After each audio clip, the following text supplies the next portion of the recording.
he'll, he's going to come in when he can. So I want to call the meeting to order because I do know that we have a pretty packed agenda.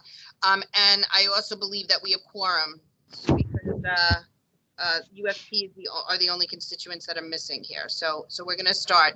So Louis will scroll down from, the minutes.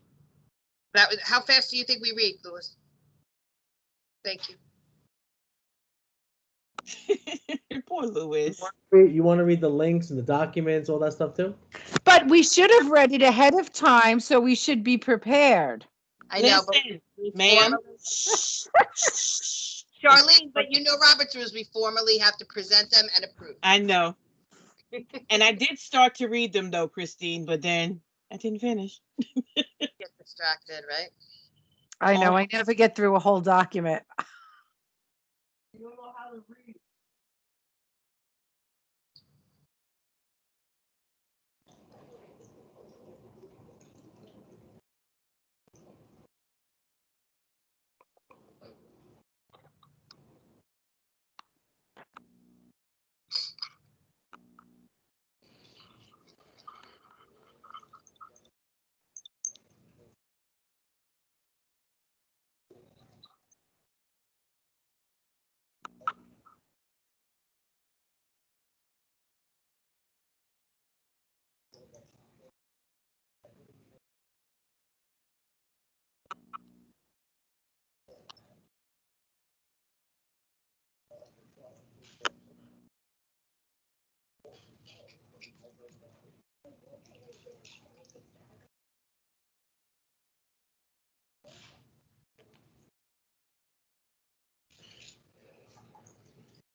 We did a lot last month, huh? I know, right?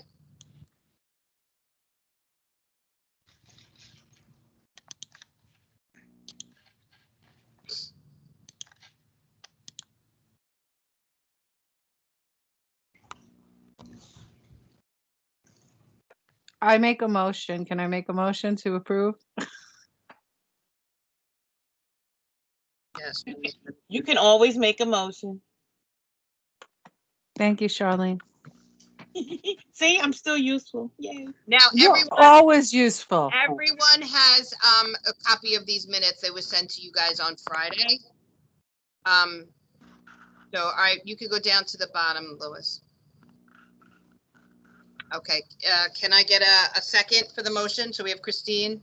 I second. And Charlene second. Okay. Beat to it. Thank you, guys. And Louis, can you? Yep. Thank you. I don't even have to ask. I know. Gus. So Yep. So if you don't mind, I was gonna have you and Janine go first because I didn't want to take up have us take all of the meeting and then you guys rush. Is that all right, Janine? You ready? Are you ready to present too? Sure, of course. Okay, so if there's no objections, I wanted to move to Gus and then do the high school superintendent's report, and then Dr. Mike and I will take the rest of the meeting. Okay? Okay, I have a question then. Louis, can you share my documents, or do I have to futz around with the share screen stuff? Where did I Danielle sent have them all to everybody. What are they called? Yeah, they were in the Friday email. Yeah, but there's a lot of- Draft consolidated application for ESSA funded programs is the first one. It's an overview, starts with the word overview. I have it on the bottom of my screen, but This one? that's the one, bravo, see? I'm It's sorry, great. excuse me. Sorry, real quick. Yeah. Am I the only one seeing something blocking the screen? Or is that just my I screen? can see it. No, we see it. I see it. You see my Yeah. picture? Okay. You don't see Yes. it, Julie? I see that, but I also see like the little thing, like Louis' name just popped up, and I see a rectangular box with a little green person. Does anyone else see that, or is it just my screen? I think you're seeing green people. I don't know if that's Oh, your I screen. was gonna Are say you you- seeing tiny purple people eater? What you Right. drinking, Charlene? Computer's being invaded, Charlene. Charlene, you can also click on the link in the chat and open it in your own window if you want to as well. This is annoying me the whole meeting. I'm gonna log out and come right back. Okay. Maybe that'll fix it. Thank you, Louis. It's wonderful to have a technology genius that I could rely on. Okay, this should be familiar to those of you who have been on the DLT for a number of years.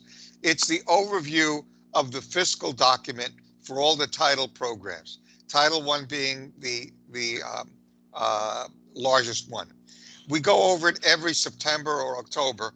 Of course, due to COVID, we're delayed this year. So I'm doing the presentation now, and I'm going to ask you to sign that sheet that we usually give to everybody, the Title I consultation sheet. Let me remind everyone that by signing that document, it's not that you agree with everything in this telephone book. It is that you've been consulted, that I've talked to you about it, basically. And I'm going to explain about DocuSign in a few minutes, but let me go over the overview, which many of you have heard before. Since this is an update year on a lot of things, you'll see that column, the second column, that says location and application. In some places, it says no new update needed, same as last year. So the executive summary, the contact information, and the consultation sheet I just told you about. And I believe that District 25 has sent me everybody's email and name. So once I figure out how to work the DocuSign technology, you'll be getting an email from me, but I'm gonna tell you more about that in a moment. So as you all know, Title I is the extra help program for students in most academic need. What this document is it's the consolidated plan for the entire city. I used to be in charge of gathering it all together, so I'm more familiar with it than most people. Blessedly, someone else is doing it now. They gather together the information from all the different departments in the DOE, and Title I is the largest allocation. And at the very end of the document are all of these, that's why I call it the telephone book, there are all of these grids with the fiscal allocations. All the various fiscal allocations are in SAMs, school allocation memorandums. In the document that you have, this overview, you'll see in blue a link to each SAM and the number. So moving along, the STH, Students in Temporary Housing, that funding is in SAM 8. It's the same one, the same SAM as the basic Title I allocation. It is the only allocation that schools that are not Title I get from Title I funds. So whether your lunch forms qualified you for Title I or not, if you have a number of students that were displaced or in homeless shelters and they're coded that way in ATS, you get that allocation. I was asked recently if money could be spent from that allocation to help students cope with remote learning and remote learning needs. It's my understanding that yes, you can, schools can. The reason why I say that is I did a DLT for a district in Brooklyn, and they actually had their borough STH person participate. And that borough STH person mentioned it. So if there's a question by any school, they should contact our borough STH liaison person, who I think is at Queens Plaza. But you know, everybody's remote nowadays, and you could ask any questions about STH. Our own superintendent during Superstorm Sandy was displaced, as I remember, and a number of people were displaced during Superstorm Sandy. So that funding enables special help to populations that need that funding for support, whether it's for supplies or any other kinds of things. There's a website that lists everything that you could use the money for. And by the way, in every SAM, before they give you those grids with the money, they also tell you all the various parameters and what the law is about and what the purpose of the money is. That goes for STH and that goes for all of the others. Now, Title I is the big allocation. You see there's no new updates in the document for both. In Title I, I know someone is saving questions to ask me based on the presentation that I did, but that's the extra help program for schools. It's also in SAM 8, and it's supplemental to all of the tax levy and regular mandated services funds. And it's a list of all the different things, but it's basically extra help for students in academic need. I won't go more because I did a whole presentation on it. Thank you, Louis. Now, there's more homeless money here, and it gives you the fiscal information. Title I, fiscal information budget narrative, neglected and delinquent facilities chart. That the high school folks know more about that, but those funds and some of the others, like the next one on delinquent youth, they fund mostly high school, but some middle school programs, like YABC is the one that comes to my mind. It's extra help for students in special category, whether they're dropped out due to pregnancy or some other issue, or coming back to school, or need a special program. That funds all of those programs centrally. Title II, Part A, teacher recruiting, professional development. That's a central allocation for funding for PD programs. That's where the money goes. Most of it goes to the BCO to fund all of the stuff that the BCO offers for schools. What always captures everybody's attention is the early class size reduction. That's mostly at the elementary school level, and it's my understanding it's a combo. Many years ago, the state rolled out a program, and I actually did the intro to all the superintendents for it, called C4E. C4E still exists. That is the state-funded program. This money works with C4E to help schools in early child reduction. And if you go to the SAM, you can see who gets that money. If you go to the Galaxy, to the school allocation, you will see who gets that money. You'll see see where it says on the bottom, funds are used primarily to support class-wide SAM 26. So if you go to SAM 26, you get all the information on that early the class size reduction. Oh, it's this though. You know what, can I just interrupt for one quick second? Please, yeah. Just to kind of explain to people who haven't seen this before, is that with every mandate that comes from the federal or state government, there is aligned funding allocations that can only be spent in certain ways to help schools achieve that mandate. So if you're looking at students in temporary housing monies, it cannot just be spent on anything. So you have your overall Title I funding sources, which is part of the training that Gus did. And thank you, Gus. That was really a very informative training, and it got people asking a lot of questions, and I think that's good. That's actually what we want to see, right? We want them to ask Right. questions so they can lead that in their school.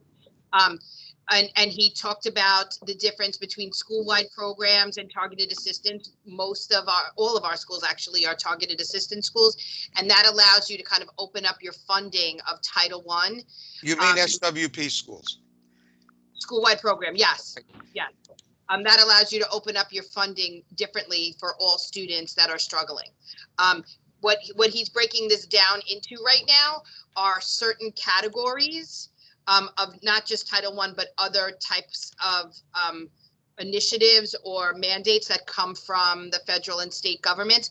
And those are connected to SAMs, school allocation memorandums. And it's a document that actually talks to you about how you can spend the money, who actually gets the money.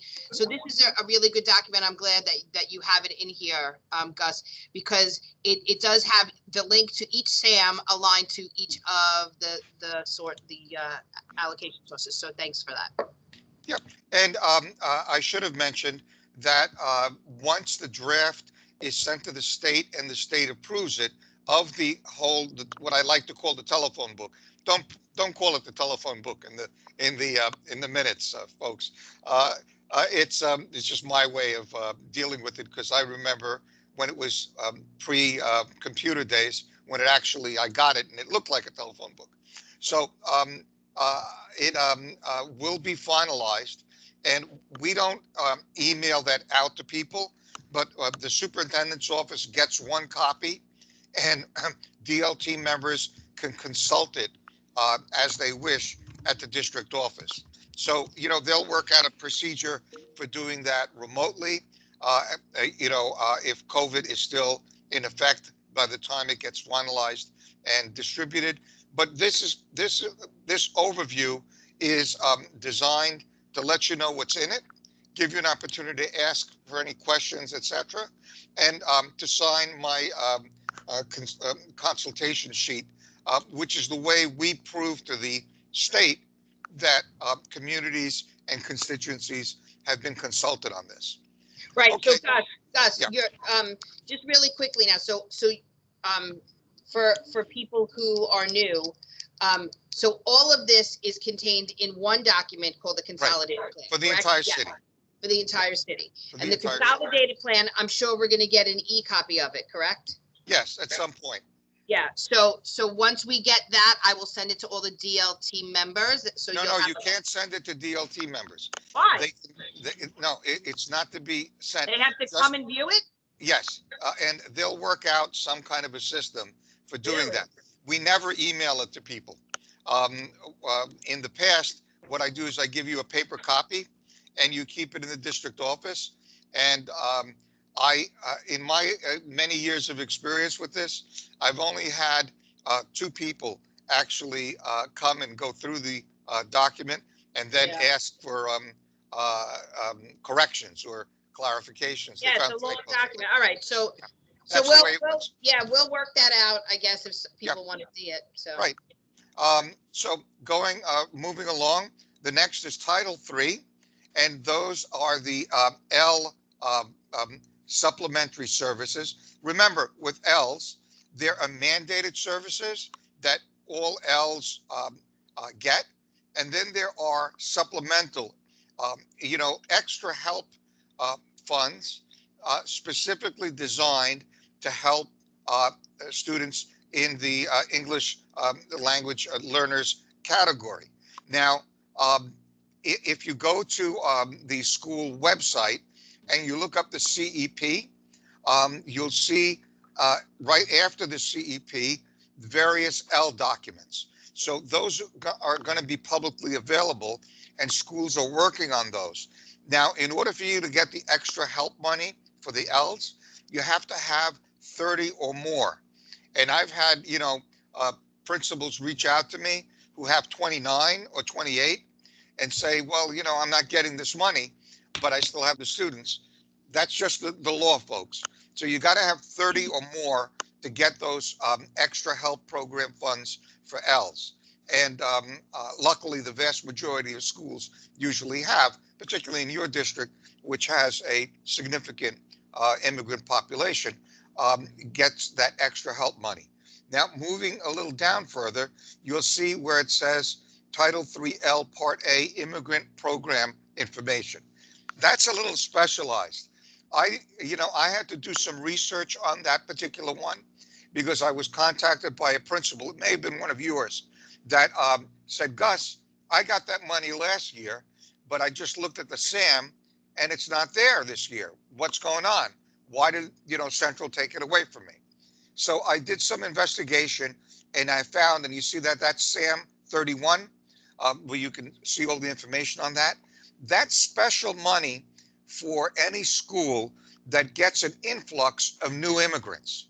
So what they do is they look at, they have a way of checking how many new immigrants you're getting in any particular year. And then you get an allocation based on that influx of new immigrants. So in that particular school case, they got it one year, but they didn't get or they didn't document through ATS or however way that's checked. It's probably through ATS, the coding on the new immigrant influx. And so they didn't get that allocation. So that's a special category. And remember, every district has, I forgot what the title is because they keep changing them. You have the L folks, I call them the L folks, that are at the BCO that track all of these L funds. And they actually review the Title III programs and, the LAP documents in in iPlan for every school in the CEPs.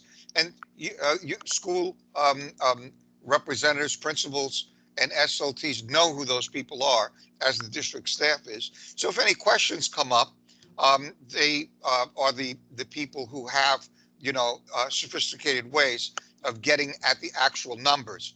Again, I know this because when I had to investigate this, I contacted the L person, and the L person actually sent me for that particular school what the population of immigrants and so on is every year.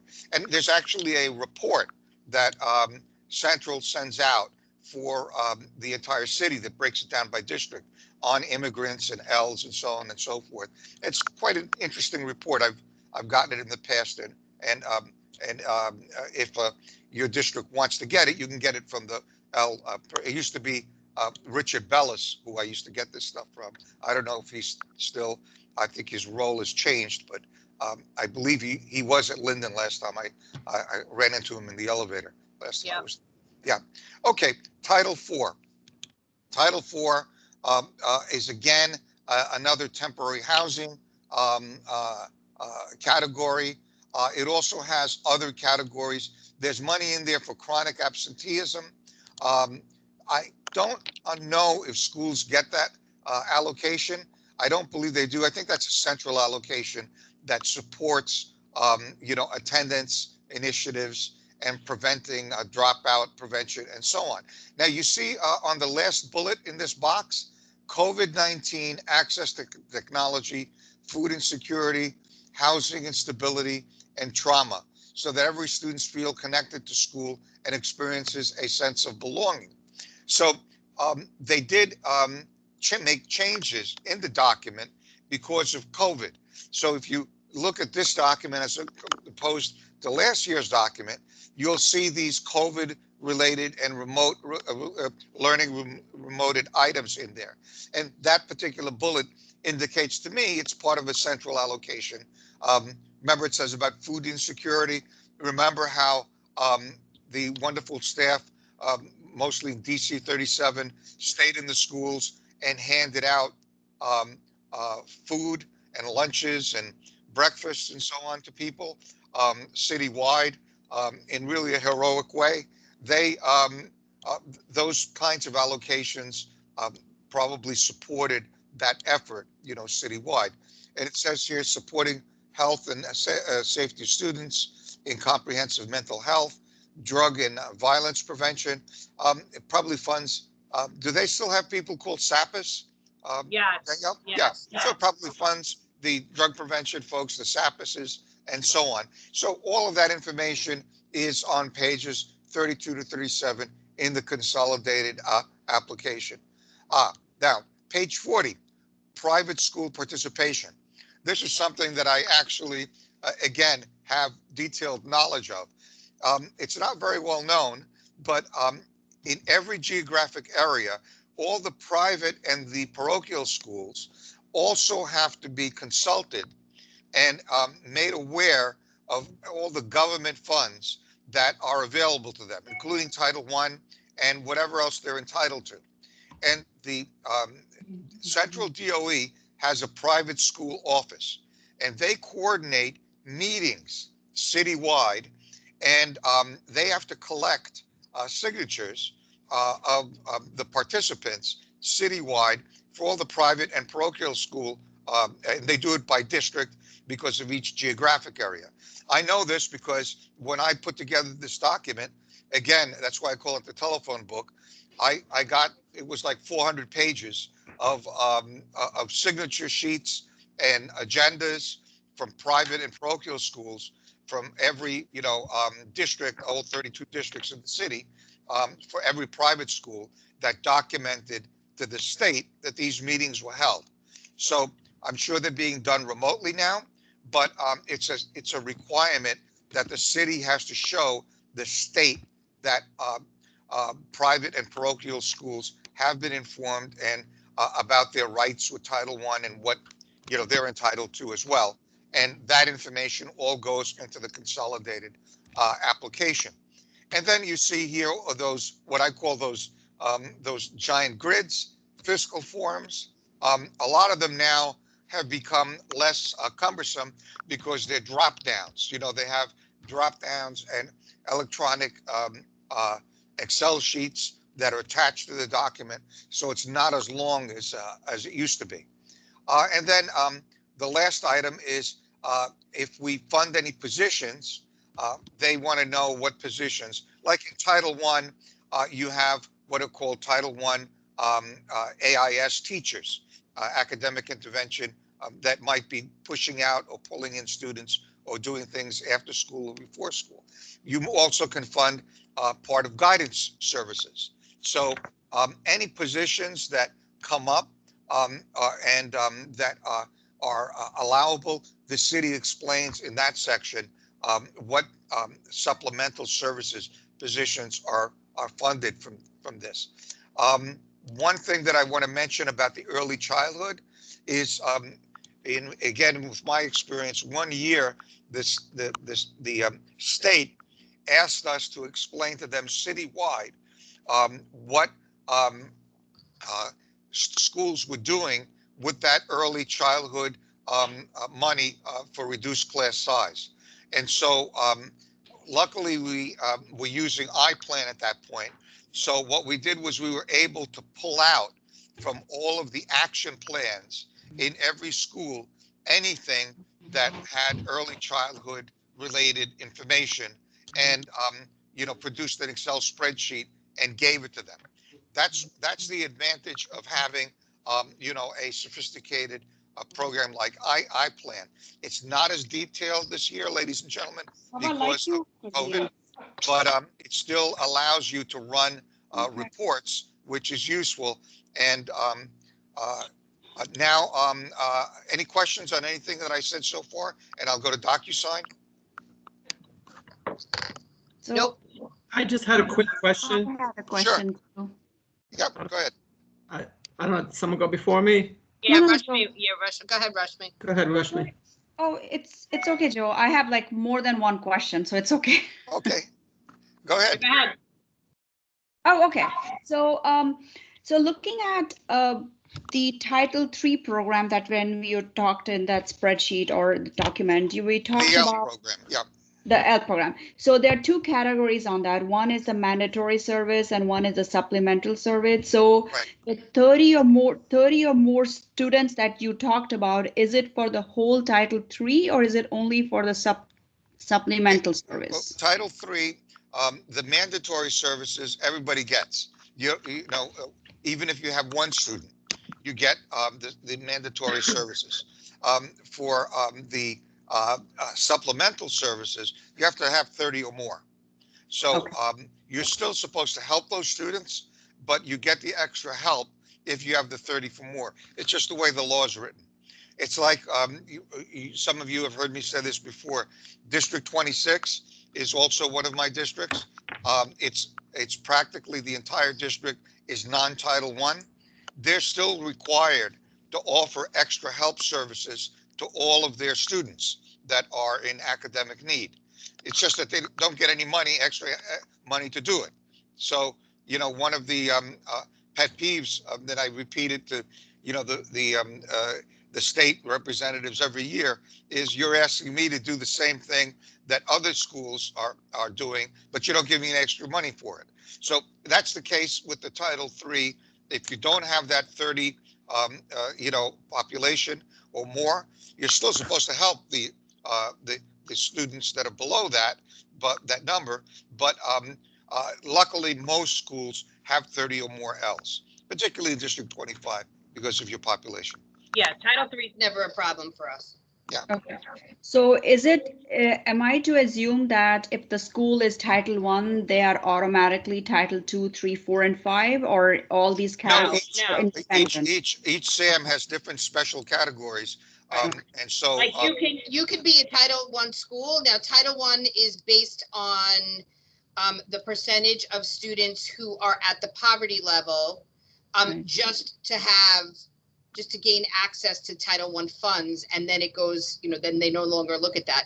So you could have students at that percentage and have no Ls in your building that where you would not get Title III funding. right. And there's So you have schools to like meet the that, categories within each of the. the funding sources. Yeah. And they're all outlined in the SAMs, as I said, and you could read them if you are so inclined. Okay. And just can you clarify on Title IV, because that looks like the more in tune with what's going on nowadays, because it talks about helping kids with STEM. So it's kind of an overarching help for all the students, regardless of the school being Title I, II, or III. So how can a school ask for it, or is it automatically given a portion of Title IV funding given the situation right now? Yeah, that Title IV is one of those central allocation programs. If you look at what it's for, most of it goes automatically to schools if they have those particular programs. And the way to check it is you could look at the SAM for Title IV, or you could look at each school's budget and see whether they get any Title IV funds. When you look at the budget in Galaxy, in these title programs, these allocation programs, they're indicated with usually something related to the title. So if you looked at a school budget, you'll see Title I, and you'll actually see the positions that are funded for, you know, out of Title I, whether they get any positions, you know, that they're using the money that way. So Well, here's the important part. So Right. historically, there's two ways to think about this. So remember, and this is for everyone. So remember that the state and the federal government sees the city in a lot of different ways. Sometimes they see the city as one district and the chancellor is the superintendent of the district. And then we are, you know, almost like his deputies, right? So very different than a school outside New York. If you want to ask the difference, that's really the way it is. They see the superintendent, the chancellor is the superintendent, and all the superintendents in the district sort of as his deputies. But then there's also mandates where you have to look at each individual district, and therefore that is where every district must have, according to the state, a superintendent at the district level. So there will be times when funding is a big pot of money is sent to central, and then allocated directly to the schools. And there's also times, which is why we have things like the consolidated plan, where Central takes that money and allocates it for the city as a whole.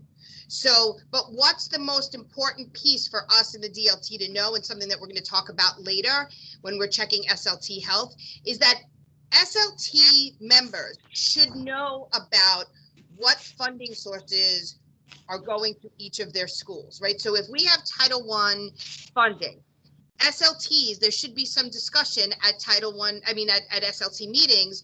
And that's why Gus always says the budget should be at every meeting. So the SLT has an understanding of which of these SAMs are appropriate for your schools, and where in the CEP and other important documents are you addressing that? And then how is that money being spent, and when does it actually go? And because the job of the SLT is to make sure that those things were implemented, right? So I think over the past 10 years, one of the things that we've been trying to do as a district is really educate our SLTs in that they don't do that enough. You guys aren't checking to make sure that what's said in the document that you sign off on is actually being done. Because those are all the checkpoints. The checkpoints are not to just sit there and listen to somebody speak to you. The checkpoints are to check. Hold on, I got to put a mask on because somebody's coming to my office. All right, guys, carry on. Okay, so I Gus, think I had a you had a question. Yes. I'm sorry, it'll be brief. Yeah. So, do these SAMs for the COVID supports, does that apply for everyone, or is that only specific to Title I? I believe the COVID is mentioned in the document, and you see it in the overview in different places, that these are part of the central allocations. So there's no COVID specific Title I funds, for example. The Title I is the extra help, but given this environment, you're providing extra help probably remotely or in a blended learning model. And so that's impacted by the pandemic crisis. So, But, you know, you're probably using the money in a little different way that you might have used it last year, but in more technology based perhaps than you did last year. So it's more towards technology. The reason why I'm asking, Gus, is because I'm just wondering if those funds could be used for testing so as to be able to open up the middle schools that are not open, or for purposes like that, or does it have to only be used for education purposes like technology or whatnot? Yeah, I mean, it's according to the SAM, Joe, you know, so it's within the parameters of the SAM. Yeah, And, each of the SAMs clearly states what you can spend that money on. Right. So And- so I know, and Christine, thank you so much. I know that this is a question that has come up with PACs. I think we're going to just start referring them to SAMs because Okay. I mean, Gus, you know what happened? I know that there's been kind of some cheat sheets sometimes that they make, like, here's what you could spend your Title I monies on. Right. And actually some of our PAC reps are asking for that again. So I was wondering if you could reach out to Dragomira and see if it still exists. You know, like, here's what you can spend, here's what you can't. Can you put that in an email to me? And what I'll do, that's what I always ask, because that always is helpful in me in getting it. I know Yeah. that those existed at one time because when I was in SGO, we developed them. Right, But right. they might be dated now, and they may not be giving them out publicly. They may just be reference documents for the school, for the SGOs to refer to. So, you know, would you say yeah. in Title I, so Christine, that document that I sent to you will have that list and the SAM that is right, appropriate? that was part of the presentation. Yeah, so Right. we can tell her to read that SAM and she'll get the information that she needs from within Now the we SAM. can share that. I can share that with the Yes. PACs, that training Yeah. doc. Absolutely. Yeah, and SAMs are public, so, you know, you can Right. look up SAMs on a DOE website. Right, right. Yeah, we can give them the link and this way they can have it. So I think that's the best bet, because I know there was that document and this one PAC member is referring to it, because we did disseminate it, but I'll send you an email about it, Gus. Yeah. Thank But you. getting back to Gus's Joe's question. overview document has links to all the SAMs also. Right. that PDF. Yeah, it makes it easy for Did you. you send don't me? have to search them. I didn't see that link. Did Yeah, you it's in send the, that? it's in the email. It's in the email we sent to you on Friday. Oh, okay, I'll go back and, It's on the It's the- website, the Google Yeah, and folder. in all of the, that document that Gus just went over, there's the links to all the SAMs. okay.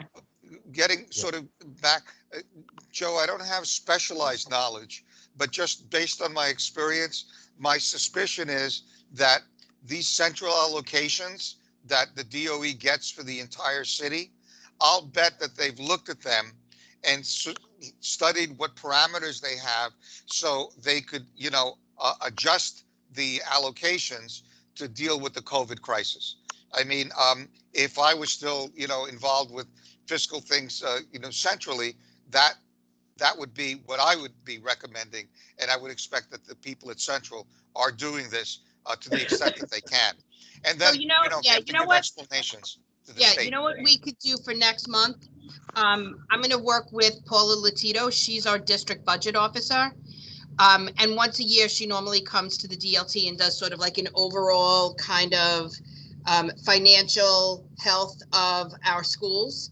So we can ask her to come to the January meeting and talk about that, and she will speak specifically to the allocations that went to schools, Joe, around COVID monies, because I do know that the issue, if schools didn't have the finances to order computers, Central had a mechanism by which you could order computers, and they sent them directly to schools. If schools did have the finances, the expectation was that they ordered them. And they did do that. Paula was astronomically amazing in getting those things. The problem was there was the shortage of computers. So over the past 2 weeks, we've had a lot of deliveries, and schools have been calling parents in to sort of finalize the last wave of our students that was having issues with technology. But my question was more towards opening this, rather than technology and the computers. If there's an issue with the budget because middle schools are not opening, we represent middle schools, CEC, and elementary. My goal is to try to open up the middle schools because parents want the middle schools open. So my question is, can we use the money from the SAMs if it's because there's no testing in the schools or something else? Funding for the teachers, can we apply that towards opening the schools? You know what? I'll ask that and get you that answer this month. We could ask Paula for that. I don't know specifically, what this specific SAM says. I think, like I said, anytime you get state funding or federal funding, that goes through the state, it comes connected to a SAM because it's helpful for auditing purposes. So it says like this pot of money you can use for this reason. And then when you use it, it'll say, all right, show me how you used it. So anything coming for COVID is most likely going to come from a SAM. And so I will get Paula to come and present next month on that. And I'll put you in touch with her to see if you can get some of the answers to your questions. Okay. Thank you. It'll be nice to see Paula again. She's Yeah. an old friend. Okay, so any more questions or can we move on? We can move on. Okay, Louis, can you get that short DocuSign PowerPoint? It's only 3 slides. Yep, Thank you. the PowerPoint. Great. Louis, also, the link isn't opening for the signing for the DLT. I can't get it to open. Okay, Does when any- I'm finished sharing, I'll put the direct link in there. Yeah, I just did. Mine it opened for me. Yeah, Maybe. You're can someone just special. copy and put the link in the chat for me? Okay, so because of COVID, the way it was decided that we're going to collect signatures this year is using a mechanism called DocuSign. Now, some of you may be familiar with DocuSign because it's used sort of for all contracts, official documents. It's one of the more commonly used programs all over the country. So the DOE bought an account. I was given access to an account for my districts, and I have a very long PowerPoint on how to set it up because the hard part is setting up the whole DocuSign document. And the basic information I need is I need the names and everybody's email address, which I have. So once I set it up, what's going to happen is you're going to get an email that looks like this. And when you open it up, you'll see where that box is in the middle, review document. And all you got to do is click on that box. And then it'll take you to the next slide. Okay. And this is the sheet that you're familiar with. Those of you who've been on the DLT for a while, it's not the most pleasant, state document in the world. It's the standard Title I consultation sheet, but it's been, incorporated into this DocuSign mechanism. So all you have to do is you see there on the bottom where there's a little arrow and a yellow box. You click on that, and that electronically signs the document. The only other thing you have to do is there's a drop down where you select your constituency, who you're represented, and that's already filled in. So you go to the drop down, you decide what your constituency is, and you click on the signature, and you're done, and it automatically goes back to me, and then I have to process it for Central. There is one thing that I was on the testing of this, and there's one thing that we discovered. And when I send out the DocuSign, I'm going to send a email to the district to let you all know it's coming. When I was testing it, it went into my junk mail. So it has a tendency, apparently, because it didn't just happen to me, it happened to almost everybody who was part of the test. It goes into people's junk mail. So, I was looking for it, and I kept saying, I didn't get it. Where is it? And then they told me, you have junk mail. Go to your junk mail and check it and see if it's there. Sure enough, when I went to the junk mail, I found it there.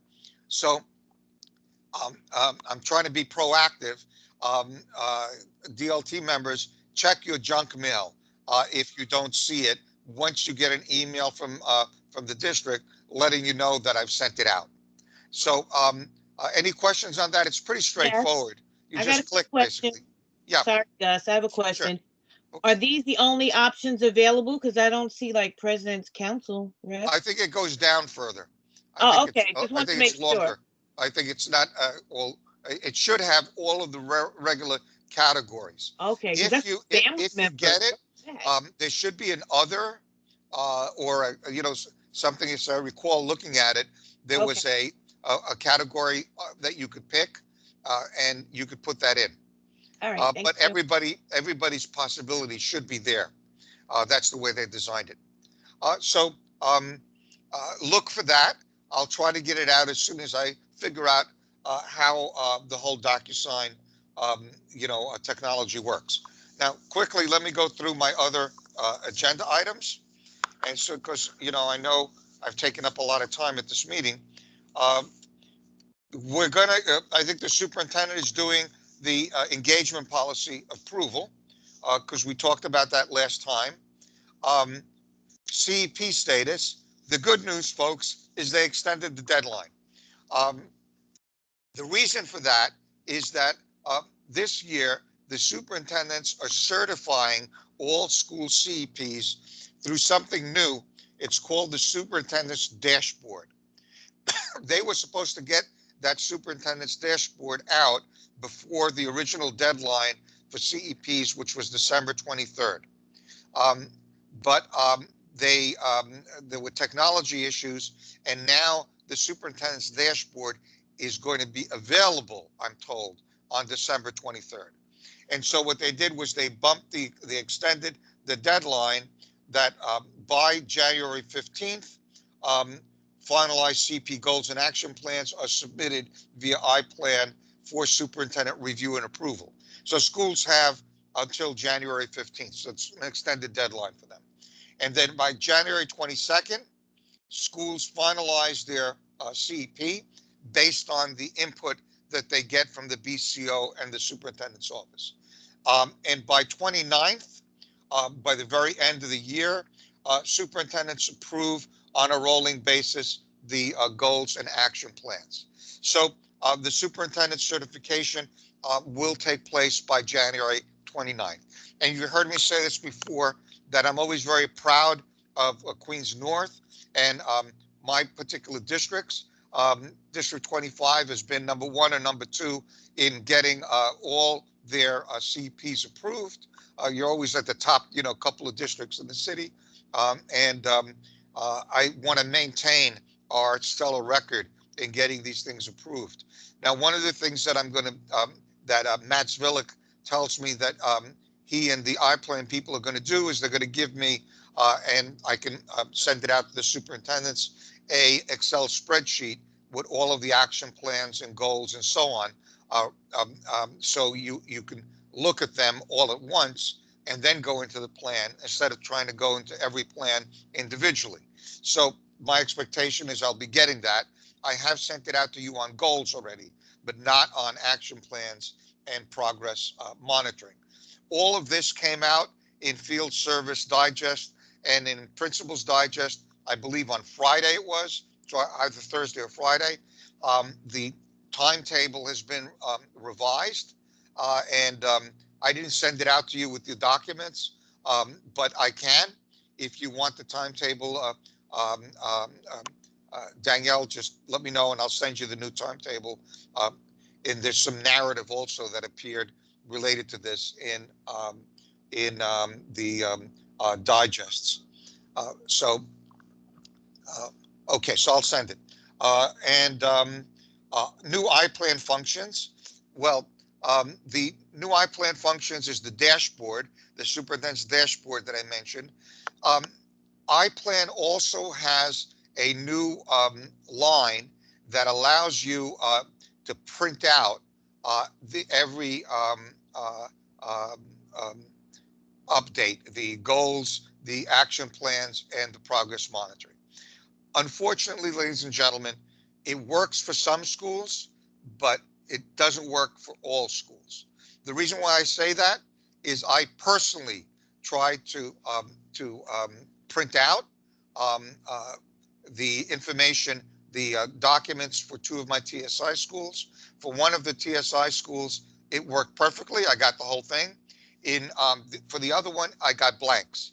When I consulted with iPlan, they told me that there's still a bug. They're working with the vendor, yada yada yada. So they suggested that I then do a PDF, which you can do for each piece. The lesson is that let the schools know that they can print it out, but they should check it and make sure that it's all there. It creates a PDF of the document, so they should review the PDF, and they can always do screenshots or try to save it in various and sundry ways. So the ability is there, but it's still buggy, and they're working things out, and hopefully they will resolve all of those issues going forward. There is still some data loss. I had a school just last week that contacted me about data loss. Although it's minimal, I haven't heard of data loss in some time, but it still happens. And as I say at all of these meetings, I am your iPlan and CEP support 24/7, weekends, nights, whatever. And I get emails from principals and schools all the time. Principal or AP who is involved in doing the CEP emails me, whether they can't get on for some reason, or they've got an issue, or something disappeared. They let me know, and then I will run after it with iPlan and resolve it. And I will call them as well. So I do it.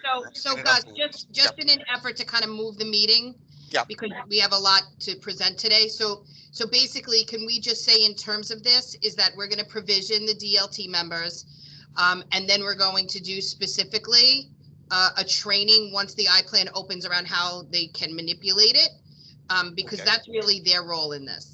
Actually, there's something that this is a segue to SLT training. You remember when I did Title I, I told you that what they did was they recorded a webinar. That is not available yet. I'm told it's going to be available in January. Okay. The way they're handling it is that webinar for SLT training will be made available to all SLTs, the principals, and the principals can request a live meeting after they view the recorded webinar. So if there are any iPlan issues that come up, we can, and I will personally support those live meetings. So, when that webinar becomes available, we'll schedule live meetings, hopefully maybe by groups of schools. We could decide how we want to do it, and I will be your support for that. TSI support visits, very quickly. I am doing a Flushing High School visit. I've been back and forth with Principal Ignazio. We are doing a virtual visit this week. I think it's on Thursday, if I remember correctly. I've got Bryan High School tomorrow, and then I believe that they're on Thursday. We have various, the superintendent is part of that. We've been working with them on their CEP, and they're doing very well. They've made a lot of progress in terms of their subgroup, and I'm hopeful that once the state decides how they're going to evaluate schools again, nobody's status is changing this year. They will hopefully get them off the list, and then unless some other school is identified in District 25, you can join 26 and be a district in good standing. That's at least my hope. I think I'm done, Danielle. Any questions on anything I said? Is Bryan our only TSI school? No, Bryan is not our Bryan's school. District Yeah, 30. Flushing. Flushing Yeah, High School Flushing is is your our TSI school. school. Yes. Technically, it's still mine because I'm Queens High School Council. Okay. Yes, it's Bryan. In Queens North, we have two. Flushing. Bryan and LIC. That's it. Blessedly. Right. And their Not TSI, we Flushing? have no CSIs. I'm sorry, Flushing is no longer TSI? No. Flushing and No, it Bryan is. are our two TSIs. We Okay. also have some other schools in Queens North that belong to Affinity, but they're not District 25. Okay. Okay, got it. Thank you. Thank you, Louis, for your technology assistance. You got it, Gus. No problem. Danielle, move. I can't talk for a minute. I'm Okay. sorry. All right, so thank you, Gus. Right now, I'm gonna turn it over to Janine. Janine, are you? There you are. Yes, I am here. Hi, everybody. So Superintendent Lindsey wanted me to share two things with everybody. One is the date of her office hours, and I put the YouTube link in the chat. So this will be a pre-recorded live stream. Sorry, I'm still a little froggy. So the new date is Thursday, January the 7th. She did have it scheduled originally before the holidays, but now it is after, from 6 to 7:30, right before the Queensborough President's Virtual Parent Advisory Meeting. So their parents from District 25 high schools will have the opportunity to ask her questions. She has created a link. And if parents do have questions, they could ask those questions beforehand so that, of course, everybody's prepared for the most robust answers at the meeting. So you are certainly invited to join her and her team at that YouTube live stream. Okay, the other thing is she wanted to share the different types of screeners. At the last meeting, Superintendent Domingo had asked that I find out a little bit about the screeners that schools are using. Of course, being remote, filling those learning gaps and knowing where students are is vitally important. So the four that folks are using are the MAP growth. That's the one that we at WJPS are using. It's that happens to be an adaptive test where students are given either harder questions or easier questions depending on how they've responded to the question. And there is some correlation between that and the state exam. We're using it in lieu of the state exam, of course, because we don't know what's happening with the state exam, so that is going to be our fail-safe data point for both the middle school and the high school. Schools are also using the HMH, which is the Houghton Mifflin inventory for math, and the HMS growth measure for literacy. There's also Lexia that some schools are using. So really, they're all not quite all over the board, but there are different tests and interim and mid-year and end-of-year assessments that schools are using. So again, it's MAP, the MAP growth, the measures of academic progress, the HMH, which is a Houghton Mifflin tool, and the Lexia rapid assessment, which some schools are using for both math and literacy. And that's it. Any questions? Right.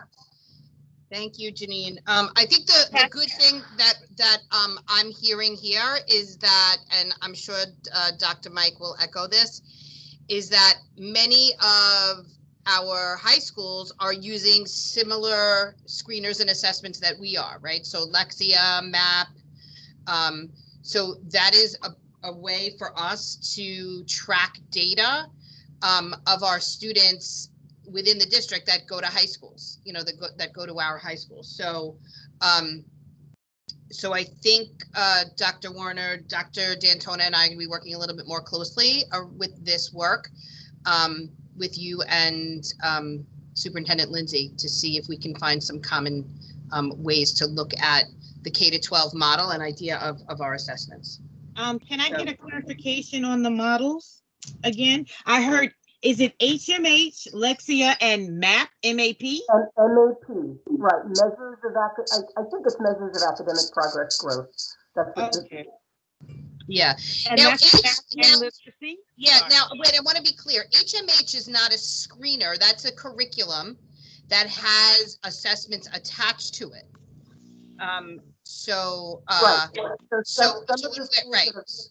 right.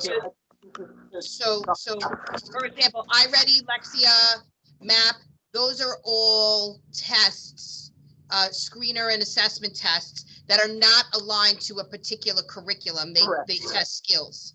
So I just want to clarify that. And HMH, some of them are using HMH as their digital curricula. So of course it stands to reason that they're going to use those assessments that are connected to them. But you're right, it really is MAP and Lexia that are just standalone screeners and assessments. Yep. Okay, thank you.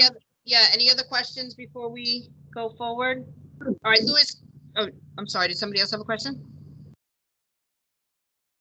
Okay, Louis, can you put the agenda up again?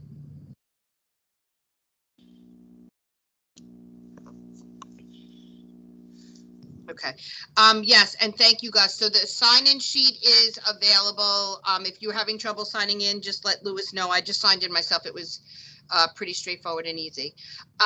So there are three important bullets that I want to talk us through after some housekeeping. So so the first piece is I want to talk about the PACs in our district and just talk about the progress of the PACs in our district. So so Gus, feel free to chime in when it comes to this. Historically, schools did not necessarily need PACs. They could have been subcommittees that were part of the PTA.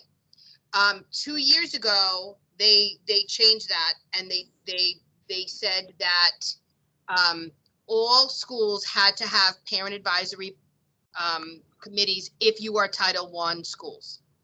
So, I do want to thank Gus and Esther and Christine for kind of rolling that out for us, because there was some inconsistencies where some schools may have had PACs, other schools did not have PACs. We had to kind of get everybody together in training and understanding. And I think after a year and a half, because COVID really did disrupt some of the work that we were doing in there, after a year and a half, we're good. All of our schools now have PACs except for one, and the only reason they don't have it is because the person who was elected as the PAC rep moved. So we just have to do that one quick election. And then Esther and Christine are going to pull all the PAC reps together for an election for a DPAC rep on the DLT. So I think we're in a good place. It did take some time.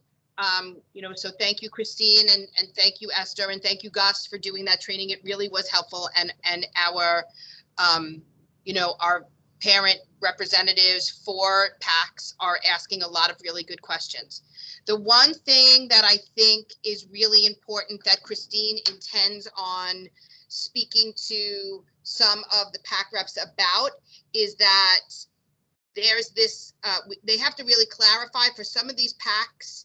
They think that they're like almost parallel to the PTAs, and that's not the case. So we're going to clearly identify what their role is and the work that they need to do and how they're accountable to a larger, the larger constituency group, right? So they should be presenting to PTA board, so PTA board knows what they're talking about.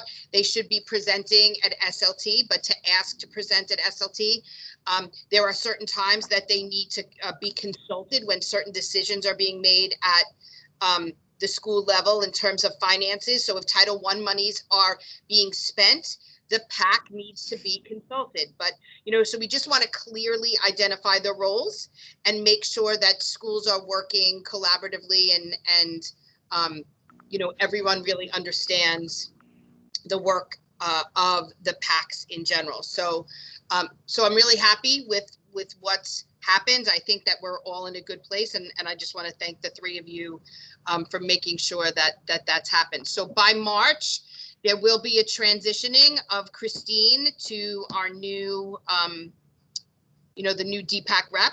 She's going to be training the DPAC rep just in the work that happens at the DLT. And then Christine will be still coming to our schools, to our DLTs as a guest, right? Christine, you're not going to stop coming? As long as you. I can't hear you. You muted yourself. I said, as long, wait, are you there? I said, as long as you want me, I'll still be here. Yes, listen, it was not an easy task to kind of get that done. So, so we appreciate that, right? And like we said, it did take some time and some training and some clarity, but we are in a good place. So does anybody have any questions about that?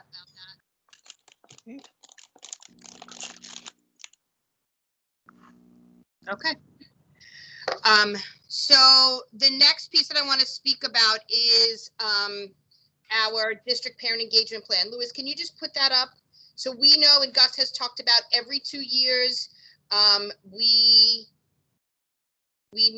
just approve our district parent engagement plan.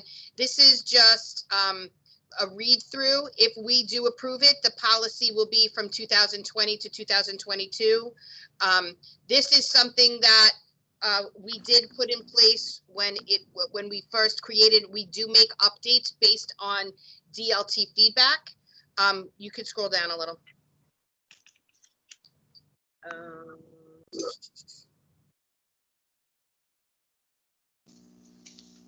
So keep going. Roxanne, you're asking if you read through the parent engagement plan, which came from, it's in your mailbox. It actually says what a parent engagement plan is. It's things that the district does at the district level to engage with families.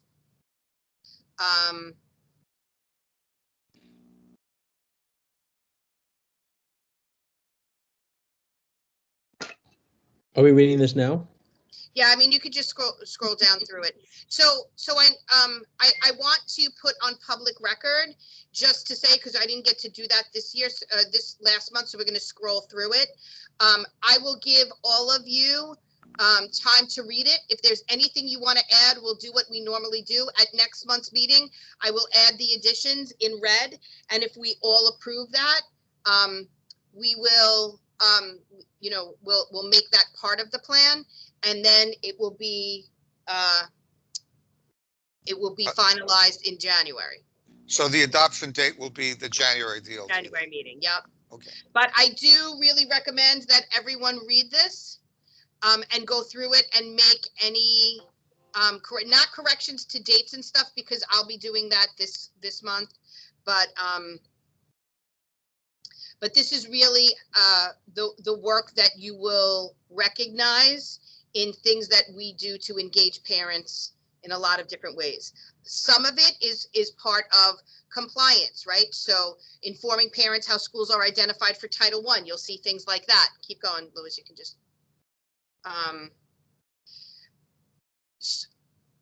Professional development training for teachers, support of the formation of schools and parent advisory councils, right? So we just talked about that. These are all in this plan. It is both policy and our vision combined into one. Here, wait, stop there for a second. These are our CBOs, our community-based organizations. No, you can keep going.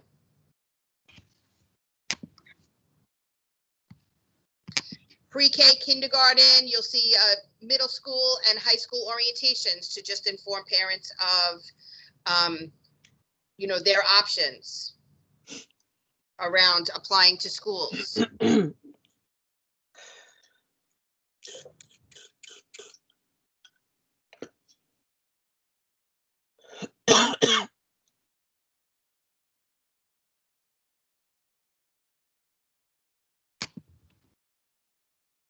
All right, so are we all in agreement that each DLT member will read this month, make recommendations, which we will place in the document in red, and then in January, we will go through all of those recommendations and do final approval? Is there anyone who objects to that? Okay. And it'll be adopted for 2 years, folks. There is no sign off. In the distant past, you used to have to do a separate sign off on this policy, but signing the DCEP constitutes signing and approving the family engagement policy as well.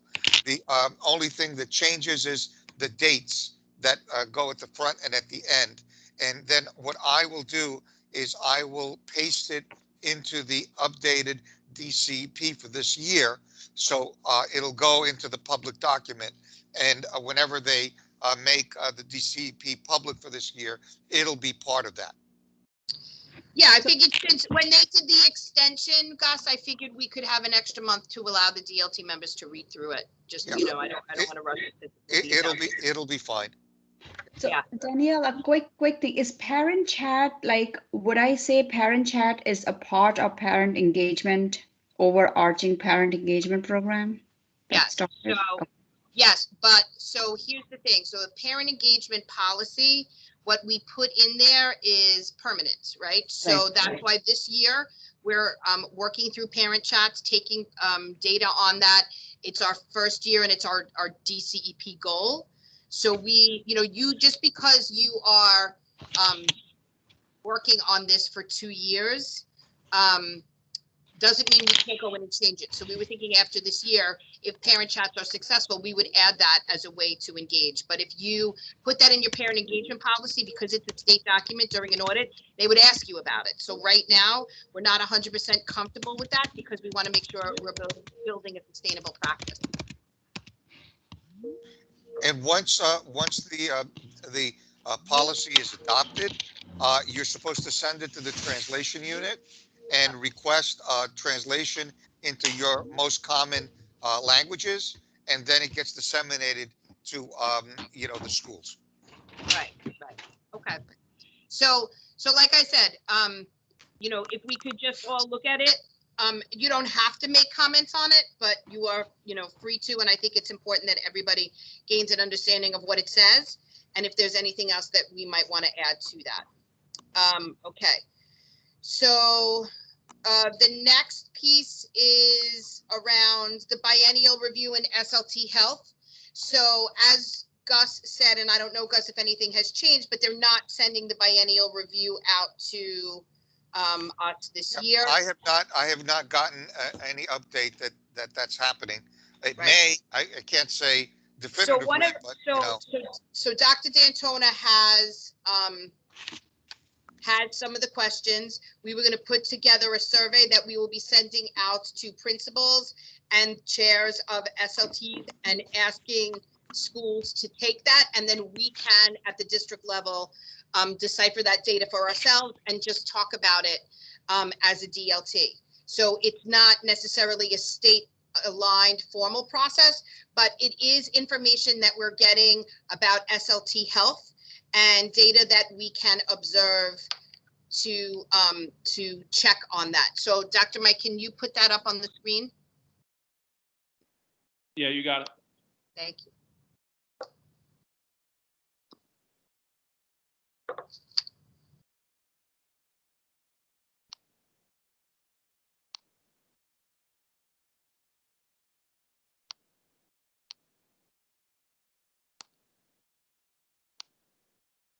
Okay, Dr. so Mike, you have too many tabs open. I know. Did that, I know. So basically what I did, I took I took the biennial review from previous years, and I basically mirrored what the questions were for us to be able to share this with schools across the district and gather our own data based on those questions, and then obviously do a breakdown at the district leadership team for things that would be supportive of each of our individual schools that may need some additional support, whether that's coming from a teacher, parent, student, what have you, that's on a school leadership team. So the questions are very much aligned. I did not adjust any of them. Some of them I did not include just because I did not think that they were necessary, or some of them are a bit could be a little redundant. So And didn't necessarily apply to our districts, because remember, when they give the biennial review, they give it out to the city as a whole. The problem with that is sometimes it skewed our data because our parents didn't understand it, and because it wasn't topics that needed to be addressed at each individual school, and therefore it skewed our data. So thank you, Dr. Mike, for eliminating. So questions like SLT as a whole discusses and makes decisions, makes data-driven amendments to the CEP. This SLT treats the CEP as a living document, amends and realigns the document with priorities as needed. So these are questions that I think are just important. This is the type of work that we want our school leadership teams to be engaging in anyhow. So it does apply pretty well to the overarching district-wide goals that we have. So data and metric sources are used to evaluate initiatives, a really important part of our own work at the district leadership team and part of our district-wide goals. So the data that comes from this is really super important.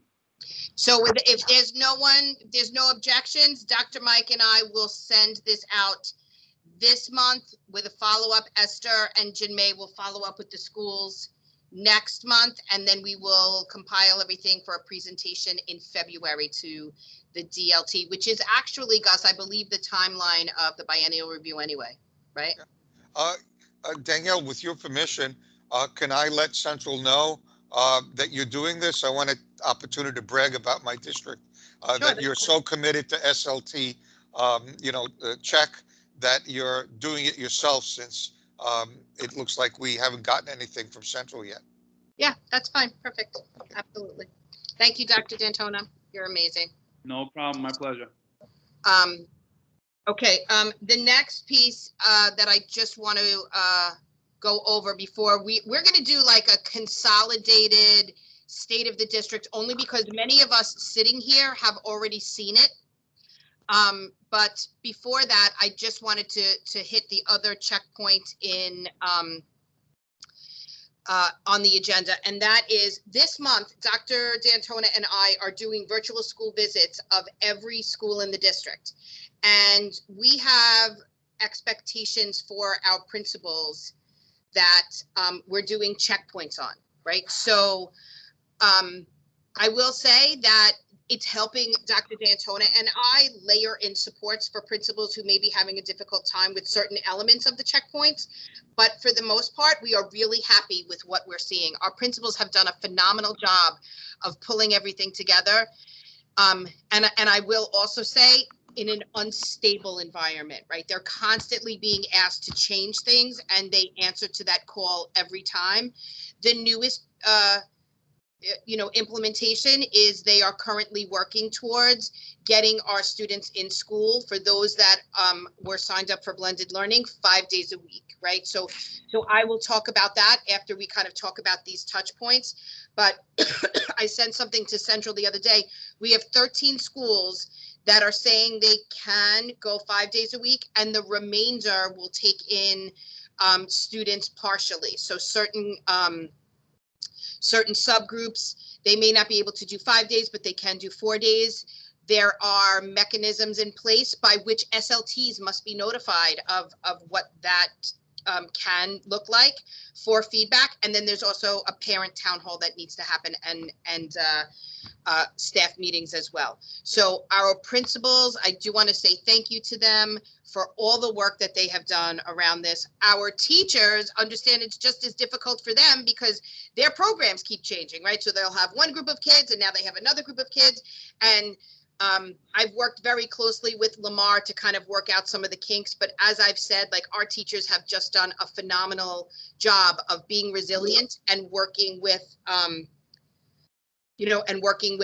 our administration and families and students to make sure that our students have the best learning environments possible. So I want to say thank you.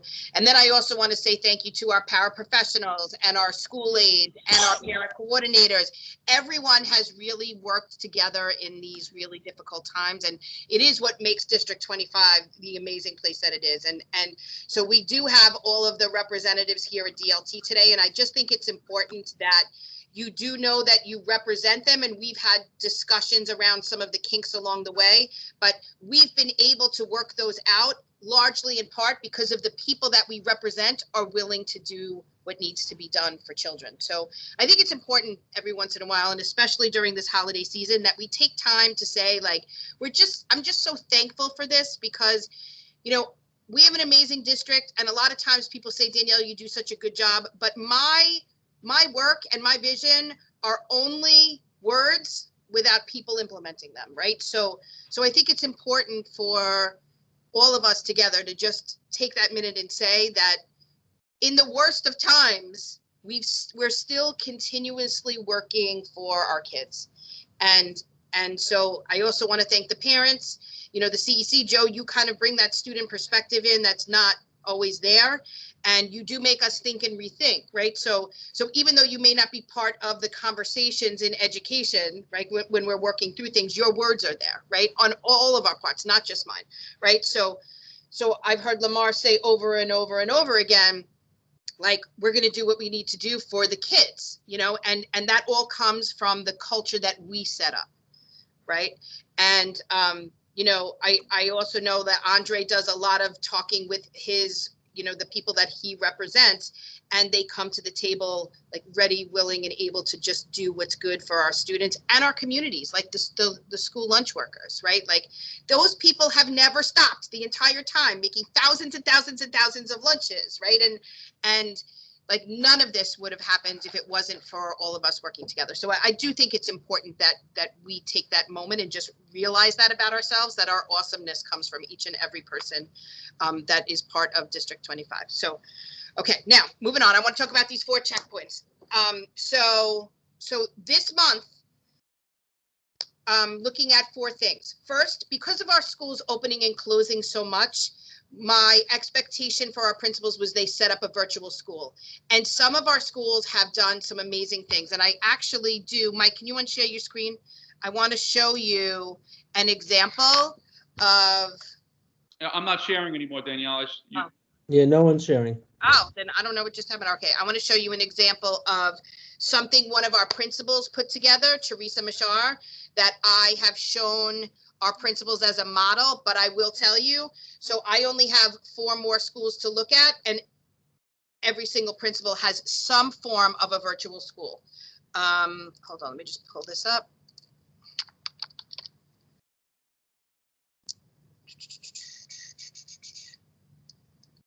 Just give me 1 second. Okay. Okay.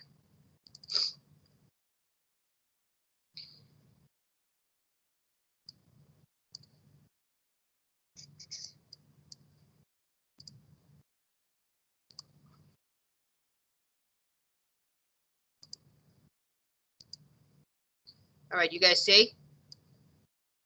Yes? Everybody see? Yep. Yes. Got to make it bigger, Danielle. There you Yep. Bigger, more, or are we good? You want me to make it even bigger? Bigger, please. Like that? go. That's good. Okay, so this is what, and like I said, most of our schools have it, but this is what Ms. Mashar of 185 calls her virtual main office, right? And so she took this idea of when people came into the main office during the day, what were things that they looked for? And because it's a Google Drive, you will see that people are in and out of this all day. I was in there last week, there was like 26 people in there. So she has everything that people would need in order to be successful, right? So we have staff references, application links, special education support, student-related information, discipline code, transportation pieces, food service and lunch. There is student-friendly documents. There are, her curriculum is in here. And within her curriculum, she has a parent-friendly digital curriculum that you can click on where parents don't have to sift through the entire curriculum because we say all the time that that's not necessarily for parents. So she made parent-friendly resources and references, and so a parent can click onto any of these areas and see what topics are being covered in each grade. She talks about guidance counselors, daily announcements. She archives everything that comes out, their PBIS work.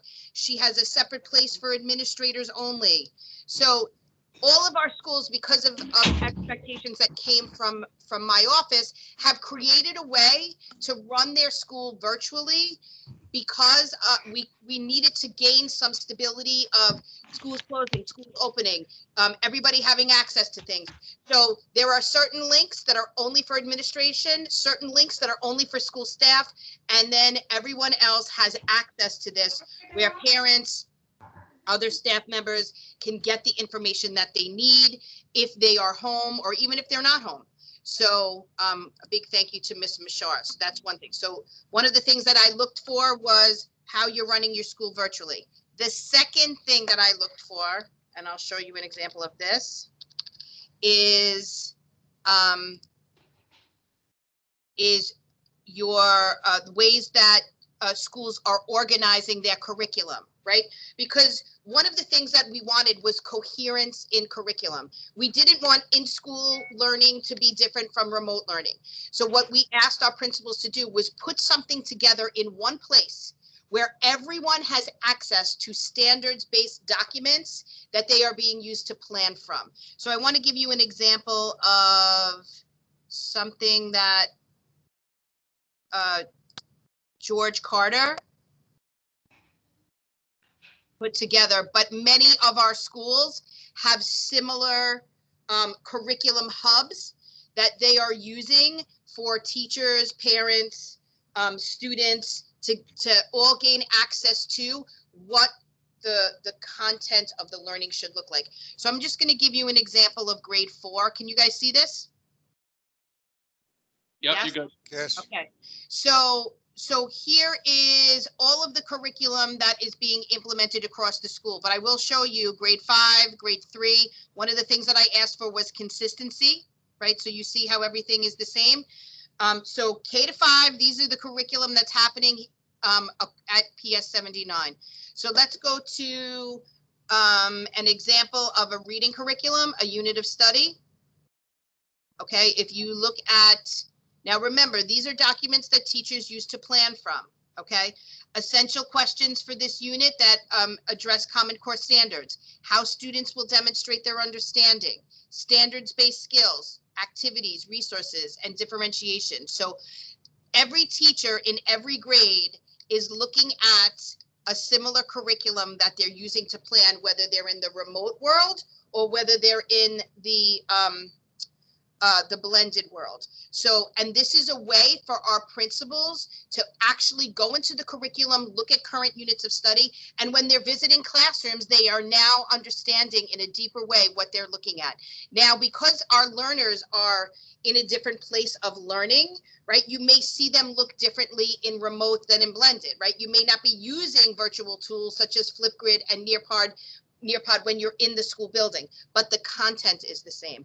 And also sometimes as they're unpacking the next generation learning standards, because that is still an expectation for us, you'll see in his school, there are changes being made, which are in yellow, and then the principal meets with his instructional team.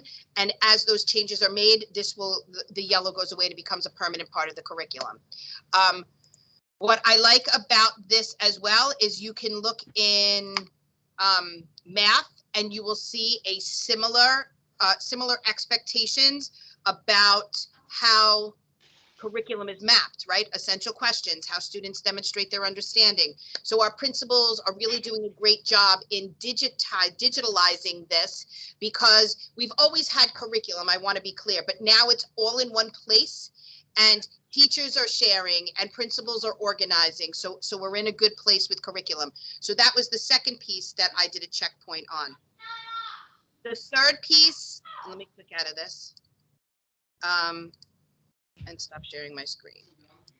The third piece was, and you'll see Dr. Mike and I will go through this with you very quickly, around our goal in supporting our principals in organizing data in a way that's meaningful for themselves, to get big picture data and look at things that we always need to look at, right? So subgroups, just skill-based work that these things are, that we need to look at, but then also how that's being communicated to teachers and expectations around how teachers are using that data. So that was the third piece that we were looking at. And we've been meeting with our principals, and actually the other day we asked one of our schools to share how they're organizing data in a way that's meaningful for them. So our principals are also seeing models of good practices that are happening within our district. So Mike and I are really glad that we're able to do that. And then the fourth piece is about observations and feedback to teachers and expectations. So what I want to say to this DLT, which is really important, is I've had my come to the world moment where I will continue to support our principals with working within the unstable things that are happening through this pandemic, but we also need to get to work. So I want to ensure our DLT that is happening. Our checkpoints are in a good place. Dr. Mike and I are going to be organizing that, and we're going to be supporting each individual school based on their needs, but I am in no way unhappy with what I'm seeing. You would be amazed at what we're seeing across the schools and the work that these principals have done. So I just thought it was really important to mention that, because I do know that it's been a concern. And in every classroom, every virtual visit that I do, we do go into classrooms. We're talking not necessarily right now about, we're talking about instruction, but this month of December was about, the checkpoints are about leadership, right? So what are you seeing in the classroom? What do we know is good practice? And how are we supporting teachers through that work, right? So, and it's easy for us to do that because our teachers are trying hard. So we're going in, they're doing the messy work, we're unpacking all of these things, and now we're saying, here's how we can best support our teachers. So, so this month, I actually feel a lot better about what's going on in our schools because of what I'm seeing, and I'm really proud.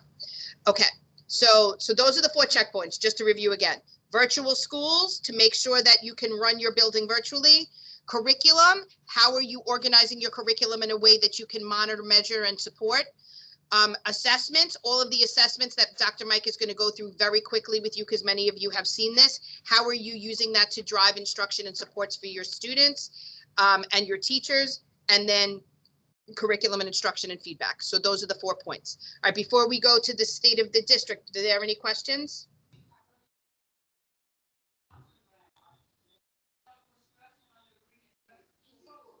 Janine, yes, I see you asked here. that is on the Bleecker website. Okay. Thanks, yeah, I'm just looking around for it. I'll find it. There's lots here. Thank you. Danielle, is it on the public website? Oh, wait, you know what? I'll check. No. I'll check how Teresa communicated. I know that parents have access to it in Right. certain ways. So I'll look that up for you. Thank you. Or you could always reach out to Teresa, Janine. Mhm. if you- Yeah, it's you cool. know, if you want it, 'cause she's been sharing a lot of different, the ways that she put that together with, her colleagues. So you could reach out to her directly if you'd like to do that too. Okay, so I'm gonna have Dr. Mike share the screen. What we're gonna show you is our State of the District address that was presented during the CEC. Mike is going to drop it in the documents for DLT. The reason we're gonna go through it very quickly is because I know many of you have already seen it. I know Christine, Rushmi, Joe, Louis, and myself, and Mike, Mary has seen it. And Lamar has seen it. So we just want to make sure that we're not doing this, because this presentation was over an hour. So I just want to go through and show people. Mike, you can go directly to the accountability one where we talked about ESSA data. I'll also, Danielle, put the link to the CEC meeting in the chat. If anyone wants to watch the full presentation, they can watch it on YouTube. Perfect. Yeah, perfect. Thank you. So you could go right down, Mike, to the ESSA data. Yep. And because I'll just do something very briefly about this. What I'm going to show you is, so we explained why we're looking at ESSA data, because remember, not only was the state always a year behind, but now we don't have data that we had in the past. So we're almost like 2 years behind, but we did use it as a starting point. So just click on the next slide. So for those of you who have seen ESSA data and have been trained in ESSA data from Gus and Central, there are different categories that we are held accountable to. Looking at schools and individual subgroups that are at level 1 and 2, and as a district, at the district level in our DCEP, we have to hit those, but also individual schools that are level 1 and 2 have to hit them. So this is 18-19 ESSA data that was used for goal setting purposes over the past few years, but it is also helping us to implement our vision and sustainable practices that we want to build across the district. Okay, go ahead, Mike.